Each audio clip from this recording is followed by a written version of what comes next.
Guys, Star Wars Hunters has entered soft launch. We have official gameplay of the game. Is this really actually a mobile game? Let's check it out. The Force just got a lot closer to you. So yesterday, Zynga Star Wars dropped the announcement that Star Wars Hunters has entered soft launch, specifically in India, the Philippines, Malaysia, and Indonesia. We're still waiting for news on the global release. That'll come sometime in early 2022, so there's still a little bit of time before that. This soft launch is basically the beta trial of the game, and we have gameplay coming to us courtesy of Ferris Daniel over on Twitter. Big shout out to you, man. Thank you so much for sending the gameplay over and giving us a chance to showcase it. I'm still trying to figure out my VPN situation so I can get my hands on the game myself, but let's check out this gameplay that my boy Ferris sent over. He has some initial thoughts about the game, which we'll go over right now as this gameplay is going on in the background. He says, from my first play perspective, the game is quite fun. Not much just yet, but it's cool. It's very smooth, which is surprising actually. Easy to understand as it's not far off from any other MOBA. The initial download requires 1.4 gigabytes of space, so that's actually pretty important to keep in mind. It's a pretty big file. Servers are good. Loading time isn't too long, which again is surprising considering there's only like 100 or so people playing the game right now. Graphics look nice. Gameplay is somewhat fast-paced. Basically just 4 versus 4, fighting to capture 1 point towards 100%. Took about 5 minutes per match. That's really interesting. That makes me see it as kind of a cross between Battlefront 2's Heroes vs. Villains and Supremacy mode, because you're not only fighting enemies, but you're also capturing a point too. That's pretty cool. You'll get credits for playing the match, bonus credits if you score, which you'll then be able to use to upgrade your loadouts or buy some character or weapon skins, and each class has its own unique features and specialties, as we'll see in the gameplay here. Great thoughts, awesome to get that first-hand perspective. Let's check out some of these hunters and see what they can do. We actually have access to the full roster in this soft launch. You only have access to play as 4 in the beginning, it looks like, but you can still unlock the other 4 using the in-game currency. But that doesn't stop us from looking at their stats and seeing what they can do. So let's check out this roster of characters. I won't go through all of the individual stats just because that'll take way too long. If you want to pause the video and read it yourself, you're more than welcome to. But seeing what these hunters can do actually gives us a really good idea of the gameplay. I think my favorite part about all of this is the fact that you can actually customize each character's abilities in very much the same way that you can use star cards in Battlefront 2 to upgrade your abilities in that game. For example, Rieve, the Sith warrior, has 3 abilities: Ruthless Pursuit, Vicious Leap, and Lightsaber Throw. Let's take Ruthless Pursuit as an example real quick. So you can decide to keep your ability as a core move, meaning that there will be no positive benefits or negative cons added to it, or you can decide to upgrade it. So for example, here with Ruthless Pursuit, we have 2 options, Hinder and Spree. If you equip Hinder to it, when you hit an enemy with Ruthless Pursuit, they will be slowed down, but the ability will deal less damage. So you get a pro and a con. With Spree, eliminating an enemy with the ability will reset the cooldown at the expense of a longer cooldown in general. So this is actually really cool. You can really decide how you want to play the game, and it's very similar to how the star cards work in Battlefront 2, although with Battlefront there really aren't any cons with the star cards, it's all upgrades. So this is pretty cool. It actually adds a level of depth to the combat and the gameplay, because you really have to think about what your weaknesses are and you can cover for them.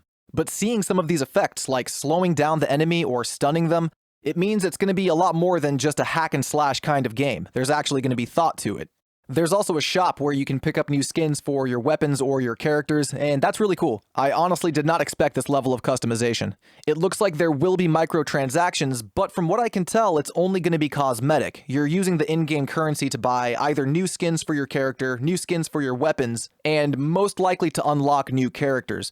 The characters that are currently locked, it says that you can recruit them, so I'm assuming you use the in-game currency to recruit new ones that you don't have just yet. There's also a challenge section on the main menu, which I think is a great addition. It gives players a reason to come back and keep playing and try to grind and earn these new rewards.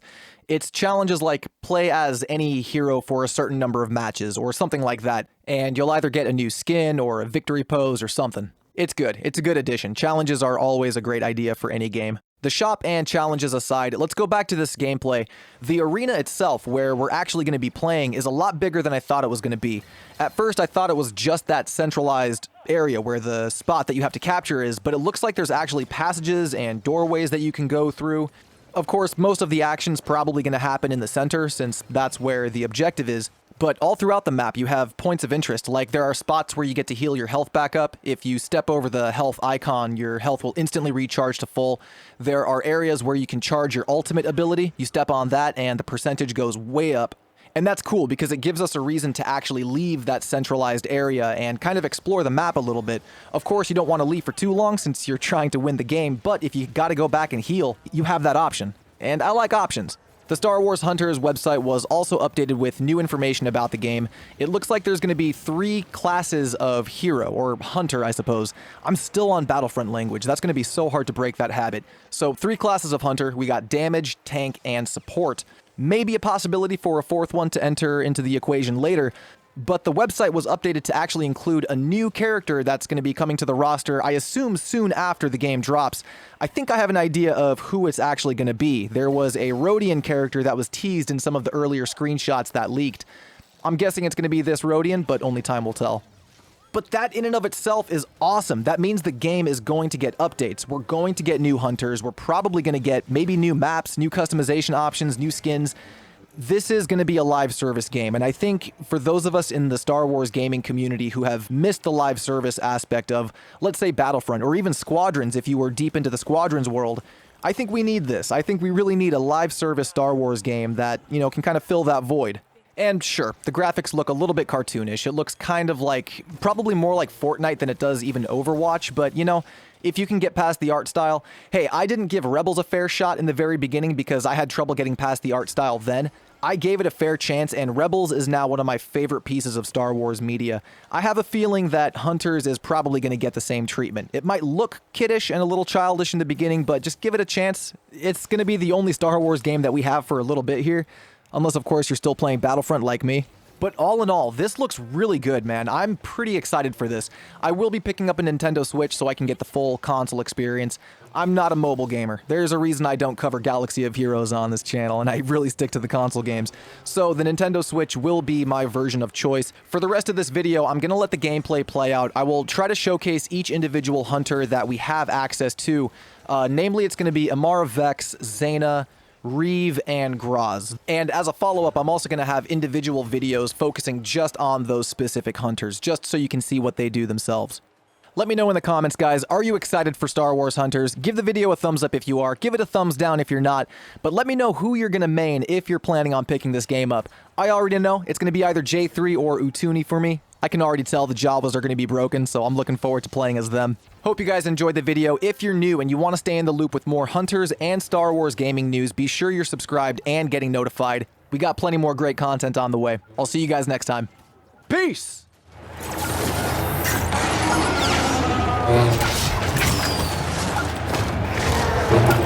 How inconvenient.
Mudhorn seized possession of the point!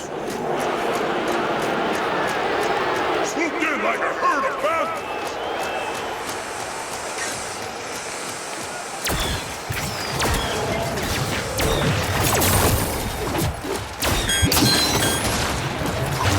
I salute you! Taking fire!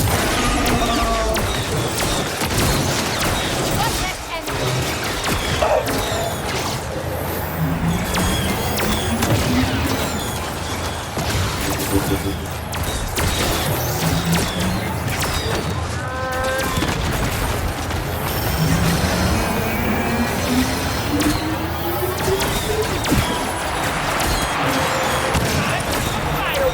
That's the way you're doing it!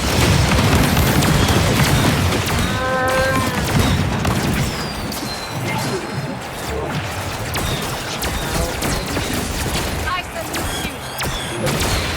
I always get my marks.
What's that enemy? Overtime has begun!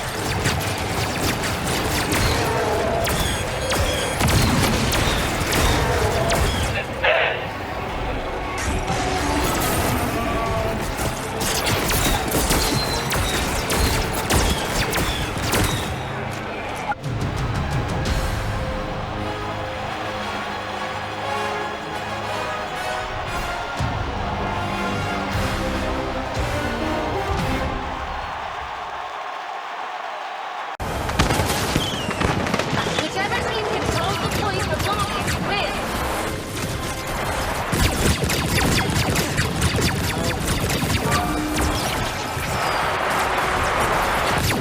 Those who I get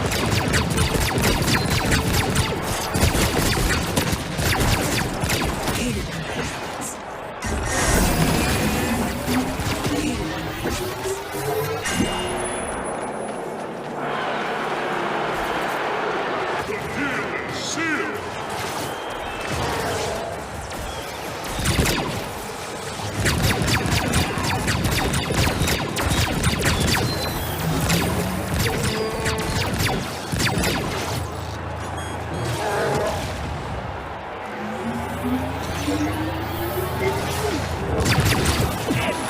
for this.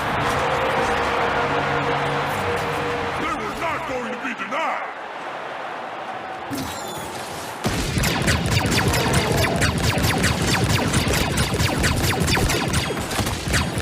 Now the gloves come off.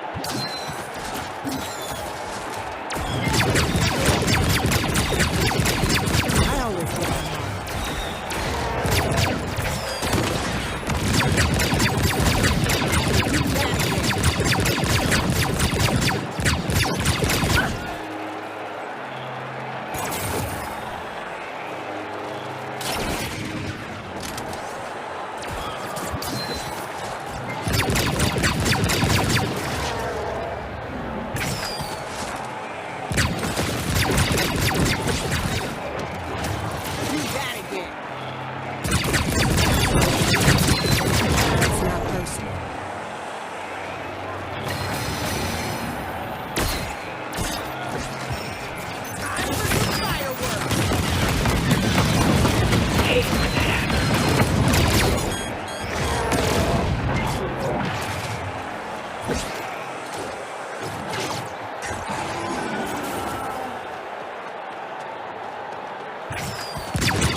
Pretty powerful stuff, right?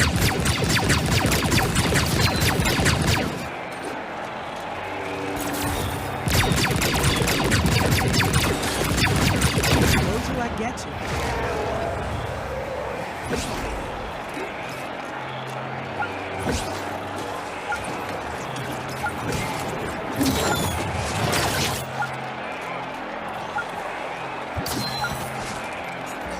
Told you I'd get you.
Told you I'd get you.